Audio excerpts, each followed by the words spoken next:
체포의 채자도 꺼내지 않았다라고 주장을 하고 있습니다만 지금까지 계엄부 지휘부가 이야기하고 있는 목소리는 전혀 다릅니다. 뭐 끄집어내라, 뭐 체포 이런 단어들이 등장했다라고 지금 국회나 여기저기에서 주장들을 하고 있지 않습니까?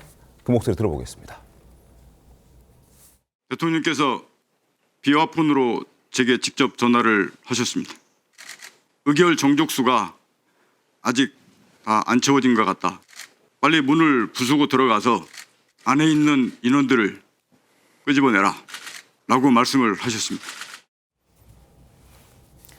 네, 지금 이런 진술들이 나오고 있는 상황이죠. 근데 김용현 전 장관이 여기에 모인 사람들, 군 병력 동원된 사람들 500명 정도다 이렇게 얘기를 하니까 네. 부족하다, 1000명 정도는 보내야 된다 이런 얘기를 한 것도 지금 드러나고 있습니다. 그렇습니다. 지금 이 체포의 채자도 안 꺼냈다 이렇게 얘기를 하고 있는데 구체적으로 수치, 병력을 투입시키는 수치가 나오고 이게 500명이 부족하다고 해서 더 투입해야 한다. 그리고 이 인력 가운데 일부에 대해서 특히나 이제 북파공작원 등등은 정치인 체포에 또 투입돼야 된다. 이런 진술들까지 나오고 있는 상황. 김직 대변인 좀 어떻게 봐야 될까요? 지금 이제 뭐 석동현 변호사가 지금 어떤 역할을 맡고 있는지 모르겠습니다만 아마도 윤석열 대통령의 변호인이 아니라 지금은 이제 대변인 역할을 하고 있는 것이다 이렇게 보여지고요. 지금 석동현 변호사가 얘기하는 것은 뭐 결국은 윤석열 대통령은 무죄다 이런 걸 지금 얘기하고 싶은 건데 지금 관련돼서 그 당시에 가장 중요한 핵심 종사 역할을 했던 사람들이 하나같이 다 똑같은 방향으로 진술을 하고 있습니다. 그러니까 진술의 일관성이 너무나 명확한 거죠.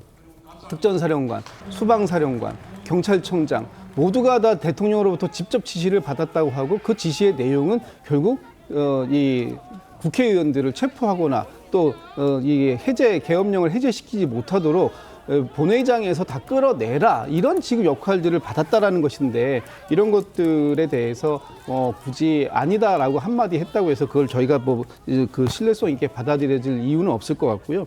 오늘 지금 또 계속 보도들이 여러 언론들을 통해서 나오고 있습니다만 그 중에 하나는 뭐냐면 김용현 전 국방부 장관이 진술을 거부하고 있는데 이제는 뭐 김용현 전 국방부 장관이 당일날 합참 회의실에서 어떻게 지시를 했는가 하는 부분에 대한 육성 파일도 지금 검찰 특수본이 확보했다. 이런 지금 그 기사들이 나오고 있잖아요. 네. 저는 이런 것들 내용들 다 확인되면 지금 그 윤석열 대통령이나 혹은 석 변호사를 통해서 나오고 있는 이런 그 해명들이 바로 다 그 자리에서 탄핵이 될 수밖에 없는, 또 반박될 수밖에 없는 이 상황들이 계속해서 유지가 될 것이라고 보여집니다.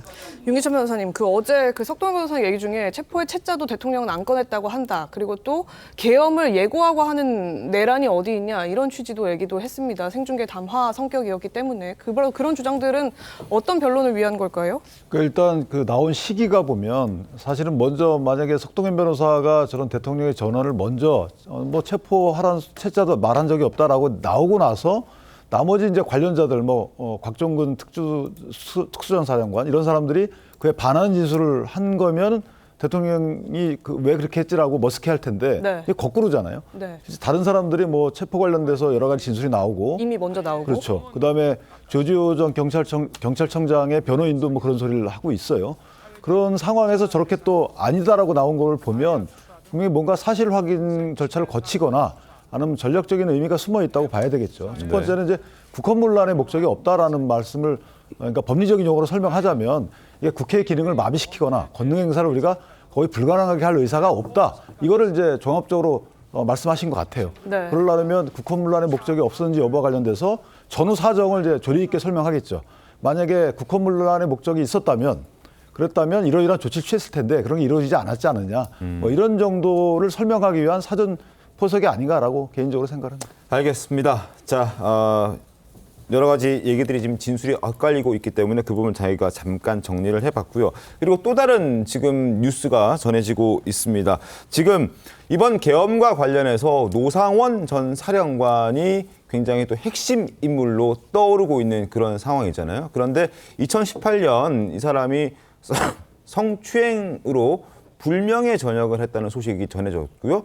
그 이후에 어떻게 생활했냐를 좀 찾아봤더니 지금 중앙일보 보도를 보면요. 노상원이 점집을 차렸다라는 얘기가 함께 전해지고 있습니다. 그리고 실제 여러 사람들이 그 점집 주변에서 노상원 씨를 봤다. 굉장히 용한 집이다라고 그 일대에서는 굉장히 유명한 점집이다라는 얘기들도 전해지고 있고 햄버거 집에서 모의했다는 것도 그 점집에서 굉장히 가까운 햄버거 가게였다. 뭐 이런 얘기들이 전해지고 있습니다. 철학관, 점집 운영했다. 너무 좀 황당하지 않을까요? 어떻습니까? 황당하지 못했는데 충격적이잖아요. 네. 우리가 왜 안산에 있는 햄버거 집에서 만났을까 했더니 이 햄버거 집에서 15분 거리에 있는 곳에 이 노상원 씨가 같이 운영하는 점집이 있었다는 거 그러니까요. 아닙니까? 그러면 우리가 그 역사를 돌이켜 보면요, 어떤 나라가 망한다랄지 정권이 망하면 그게 꼭 환관 아니면 무속인들이 판을 치거든요. 왜 무속인들이 왜 판을 치겠어요? 정권을 유지할 힘이 없으니까 무속인한테 의지하는 거예요. 뭔가 백성과 국민을 위해서 정책을 하고 뭔가 소통을 해야 하는데 그게 아니고 위기가 다 오니까 저 많은 사람한테 가서 앞으로 어떻게 해야 돼? 뭐 이 상황을 어떻게 타개해야 돼? 내가 구속될 것 같아? 안 될 것 같아?